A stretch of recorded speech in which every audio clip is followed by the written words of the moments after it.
Hey everybody, I have graded your discussion board posts and have provided feedback to you in the rubric. Much like last week, this is something that's pretty straightforward. You've been asked to read a case and provide a summary of it and then your own insights and opinions about the findings from the court. So you guys did a really nice job with this. For me, I think this was a emotionally kind of a more difficult case to read. I don't like what anyone has neglected, even our elderly client from the case study from last week.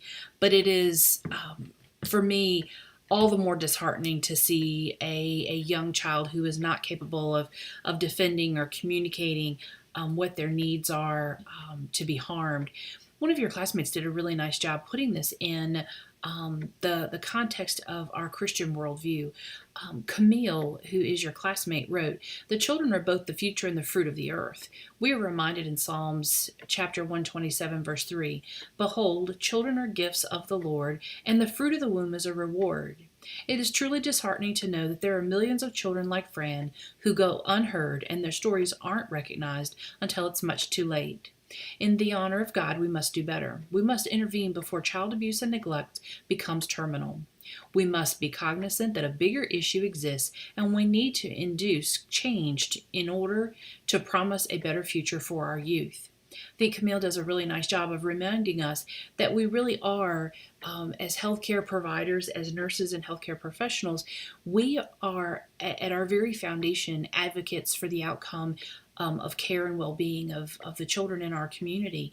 And we are mandatory reporters as healthcare professionals. So when these kinds of cases come across our radar, whether we're in a formal position like in an emergency room as a nurse or in a pediatric unit, maybe we're a school nurse or we serve in a capacity within our community to support children, we have to always be looking out for where they are vulnerable and be willing to step forward and be an advocate for them. I think Camille did a really nice job summing that up and reminding us that all of the children are blessings and gifts from God, and we need to really be their protector. So lots of good insights there. From an academic standpoint, from an APA standpoint, you guys are doing really well. There's lots of growth. A few points I want to remind you: the Bible, as precious as the book is to us, does not go in the formal reference list of any APA formatted document, and here's why. There's two schools of thought about why the Bible doesn't end up in the reference list. The first, if you're a Christian, you believe that the Bible is a source of direct communication and a divine writing from our Heavenly Father provided to the prophets in its writing. So because it is a form of communication, one-on-one communication is not put in the reference list. So let's say you cited a personal communication with a colleague at work as a scholarly source. That would not be in the reference list. Neither is a personal communication with God. The other, not as Christian world viewed, but the other perspective is that it is a seminal document, meaning that it is old and it has passed over generations and generations, and it's perceived to be an enduring document, and therefore does not go in the reference list because of the age of the document. Whichever direction you want to take it, it doesn't go in the reference list. The other thing to be aware of that doesn't go in the reference list, when you're citing a book, often I see students put in the ISBN number at the end of the book. And normally it's because the student has found the ISBN number associated with their textbook in their course syllabus.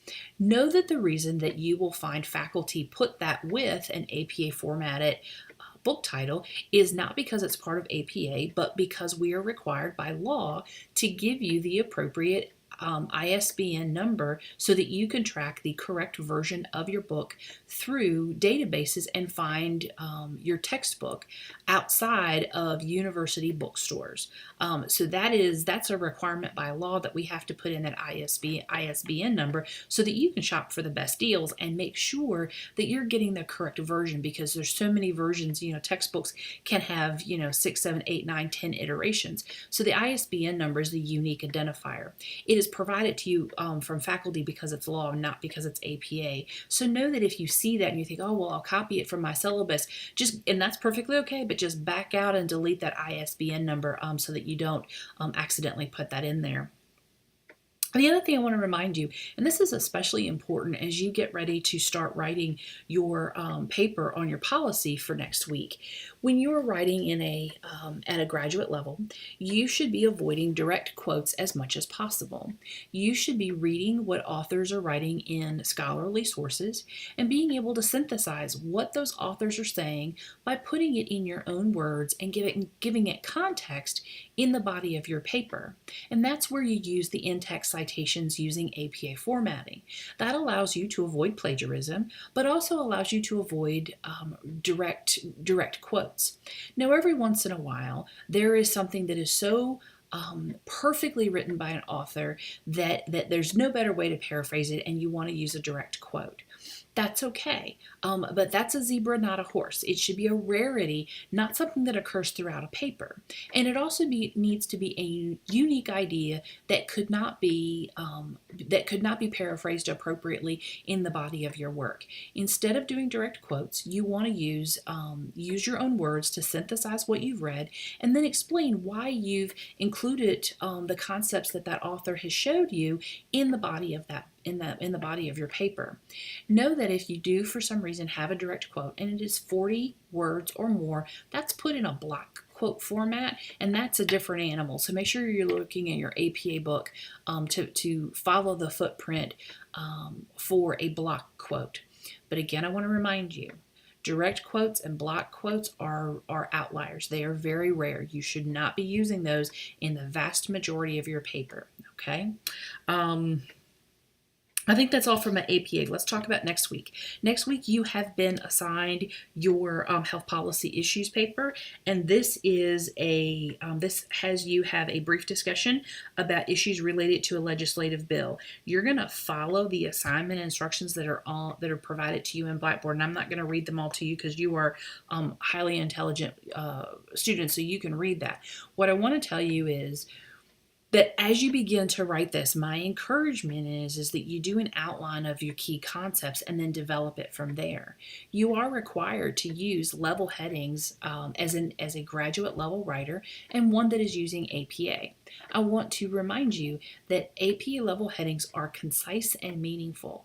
You should not be copying and pasting from the instructions and using the instructions in your assignment as your headings. It's okay to use the general theme from it, but you should not be using it directly because they'll be too long and they'll be too wordy. So level headings are concise and they help you organize your paper.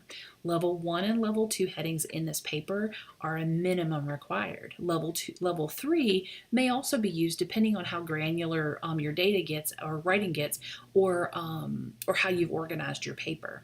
But keep in mind that level 1 headings are headings that guide major sections of a paper. If you're writing a thesis or a dissertation, level 1s divide chapters. Those are big chunks of information. Level 2 headings go under that chapter.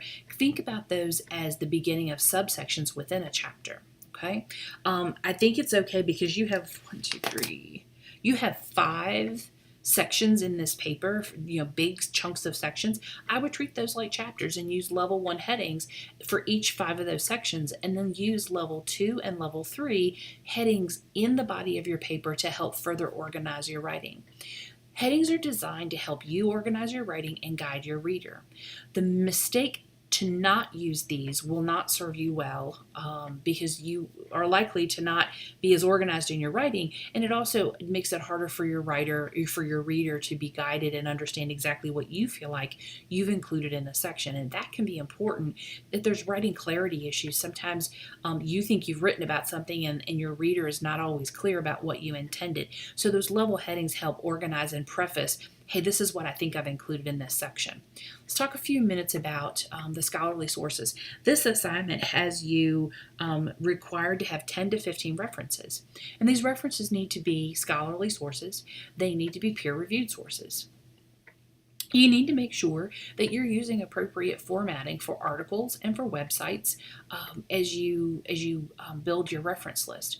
One thing I want to caution you is as you write your paper, make sure you're using some method for tracking the the references that are used in your paper so that you match them with your reference list. So whatever you have an in-text citation for, they need to show up on your reference list. That's another way that you avoid accidentally plagiarizing something, is you get to writing and you're just going along and you forget to add that reference.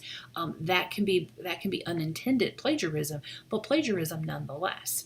So reconciling is whatever's in your reference list, have you really used it in your paper? And whatever in-text citations that are in the body of your paper, are they also referenced in your last reference list?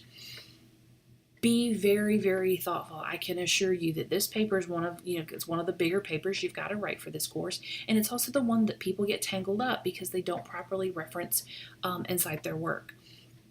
Make it something that you do throughout your writing process, but then make it the last thing you do before you submit your paper. Make sure that you go through your reference list and reconcile with what is in the paper, and that you've properly cited anything that appropriately needs a citation.